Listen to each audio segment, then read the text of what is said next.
It's a very old school show. There's not a lot of bells and whistles out there. It's me in front of a band, and we just, we go out there and we try and knock it out of the park every night. You've got the most incredible voice for two reasons. One, you've got that great cabaret voice, that voice that just makes the hairs on the back of the neck stand up, and you can just hit every note so brilliantly and loudly, and you're kind of the epitome of a Vegas singer, in my opinion. But you can then change it and become Barbra Streisand? Well, I don't know about Barbra Streisand, but George Burns for sure. That's very true. But you do the female singers, and I was amazed by that. I do. I think that if the belt is tight enough, then I can get them out. Yeah, I've got a chance to work with a few of the women that I do impressions of, and that always helps because I can stand backstage and watch them. I toured with Natalie Cole for a little while, and I stood backstage and watched her sing every night, and all of a sudden I kind of got where the placement was, and the underwear was tight, and there it was. How do you do it? I've got to ask. I don't expect that you're going to be able to explain it, but you go from one voice to another so quickly. You come on as Tom Jones, within a heartbeat you're into someone else, and then you're all these different singers, and of course Frank at the end, which everybody just loves so much, and Sammy and all those great Vegas legends. How do you remember where to pitch your voice so it sounds like them? Because that presumably is difficult, or isn't it? I wish I had a perfect answer for you. I don't know. I listen a lot. And once it's locked in, it's kind of there. And we do a lot of rehearsing, so it's like a stage play. I know my lines, so I know my voice, and I know where it's supposed to be, and it happens. But it's a lot of concentration. But I really, when I get an impression down, like, for instance, a new one I'm doing is James Blunt.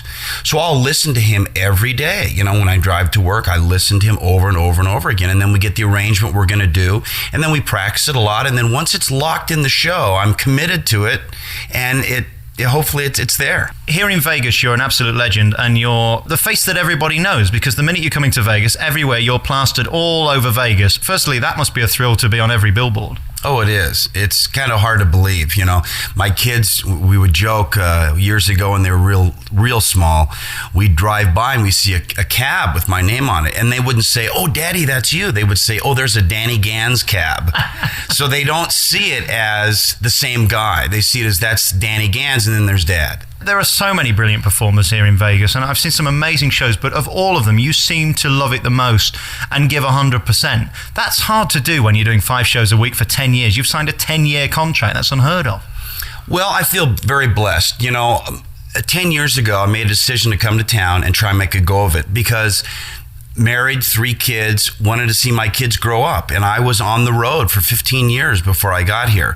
So instead of kind of going the route of most people, getting the movie deal or the television sitcom or pursuing the albums, I said, I'm going to sit down and put together a show that appeals to middle America and be able to be there for my kids, take them to school, pick them up, see the Little League games, be there for my kids.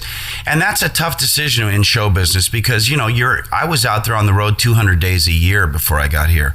So with that in mind, every day we feel, when I say we, my whole organization, from my band to my lights, my sound, my management, we all feel very blessed that we've got this run that we have, because as you know, shows come and go all the time. So every night we treat it as this is the last one. Well, I started this business idolizing Sammy Davis Jr., and I knew that once I saw him live, that's what I wanted to do, but in a contemporary way and in my own way. Whether that was with the Tapestry of Impressions or not, that's what I wanted to be. When you left my show, it wasn't, oh my gosh, when he did Nat King Cole, it was, I was entertained, I laughed, I cried, I had emotions, it brought back memories. It was just a great, fun evening, and I want to go back because of the emotional aspect, not necessarily of what I did and the material I did. So that's something I've always had as a goal, not necessarily being the greatest singer or dancer or comedian. How do you remember it all? Because from the beginning to the end, it kind of all fits together. And presumably if something goes wrong, you've got a live band so they can go with you, but surely it would ruin the whole flow of the show. We changed the show a lot. I'll start each year with I'll say, okay, this is the opening 20 minutes, and we're going to go with this, and I know that this is going to appeal to an age range of 25 to 65. So I'm going to play it safe. Then I have windows of opportunity. So the band knows if I go here, we're going to go with this material. And sure, there's mistakes every night, but it's okay. It's not like it's a stage play. Like it's a raw situation. It's a guy in front of a band with some lighting, and we're out there live performing like they did when the era of the Frank, Sammy, and Dean. What can you recommend for me? If there's any other show here on the Strip that I haven't seen, what would be your favorite? There are so many great ones. I mean, and such an incredible variety. Of course, all the Cirque shows, because it's just the wow factor. There's so many people on stage and so many exciting things. To the exact opposite of what I do, it's just me, out there. And then you've got great performers in town, Celine Dion, great magic here, Lance Burton. And of course, there's the midnight idol of Las Vegas, Wayne Newton, for goodness sakes. You've got to see him. I work very hard, and I'm smart enough to surround myself with very talented people. But beyond all of that, I think there's an element of prayer, actually. And all of us in the group are believers, and we pray every day for this show. And there are literally thousands of people worldwide that know that I'm a family guy, surround myself with family-oriented people, and we really, our goal is to make it work here so we can keep this going. It's a real PG show. And I think that that's honored. When you put God and your family first and you work really hard and you've got good intentions, I think that comes around. And I think that's that unseen element beyond the working hard and having talent and going out there and making it happen every night and being in a good situation. I think that's the unseen. I think what you've got, though, is that talkability factor, that when people come out, they tell other people, and everybody loved it. They gave you a standing ovation, and that's so rare. Congratulations. Well, we really think about from the time I walk out on stage to the time I leave, because, as you said, the show is everything. I don't have records and films that people can relate to, so everything has to be, when they leave that theater, they tell everybody else, you got to go see this show. So that's what we're banking on. Very finally, how's your voice at the end of night?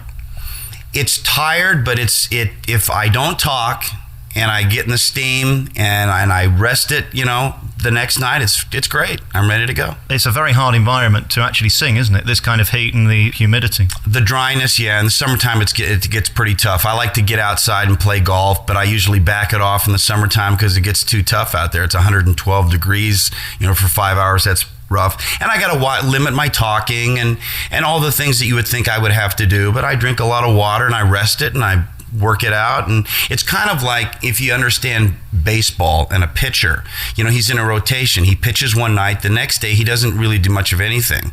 Then the next day, he throws a little bit on the side. And the next night, he's feeling pretty good. And then he might get in. It's the same thing with me. I have my little routine that I do. And each night, I gear everything through the day towards this moment. Danny Gans is on at the Danny Gans Theatre. That's convenient, isn't it? At least I won't forget the name of the theatre, will I? He's on at the Mirage Casino and Hotel, and it's a tremendous show. My favourite show this year. Congratulations, and thank you so much for talking to us. Well, how nice of you. Thank you very much.